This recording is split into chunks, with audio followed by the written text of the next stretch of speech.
in a fast-paced startup, rah world, let's save the world, how do you create psychological safety when you're a nerd and you want to hide in the corner and just want to code?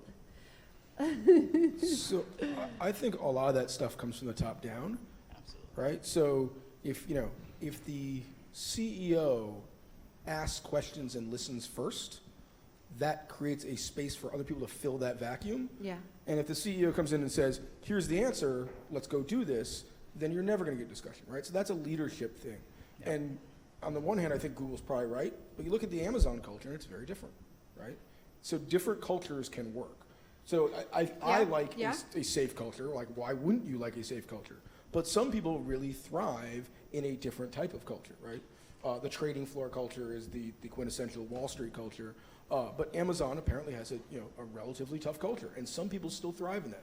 So knowing what type of culture you as a CEO or you as a leader are putting down, or if you're going to go work for somebody, figuring out what type of culture they're going to create for you, right, is kind of the key. Go find places where it's your tribe. Yeah, that makes sense.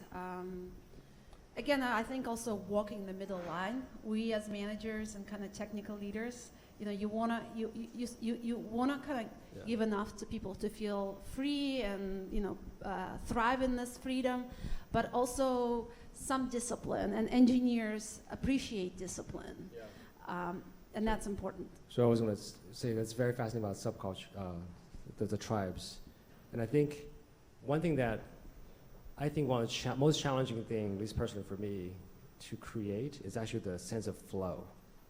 The sense of flow that, from a time point of view, from week to week, sprint to spring, quarter to quarter, year to year, because I think every person and every team or every department thrives on a flow that is continuous. So they actually understand, for example, here's the goal, here are the milestones that leads to it, here are the sprints, here's when we push hard, here's when we slow down.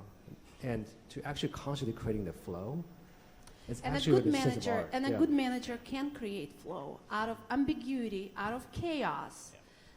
Your responsibility is to create the focus, to create the flow, and to protect your team to be able to do what they do best, is code and architect and build stuff. Yeah, I think that's one of the hardest things, that they feel like that's a safety net, because they feel like they're riding a wave that doesn't feel start and stop, doesn't feel like you don't know what's going to happen, when the waterfall is going to happen. I'm reflecting a little bit on what you said around different strokes for different folks, I guess, in a nutshell. And I guess it is important to sort of be introspective as a leader on what is your style, and this is what I am going to create. And let's just be honest about that personally. And then, make that part of your personal brand. Like, this is the culture that I'm setting, this is my vision, and this is how I see things, for better or for worse. But on the issue of safety, I like to promote this sense of ownership. And that, coupled with a keen understanding of like how the individuals on the team function and what their drivers are, give opportunity for people to sort of like dig in on their own with little management. Right, and no blame postmortem is an important part of the culture. Yeah. Of the culture. Yeah. Of the culture. Yeah.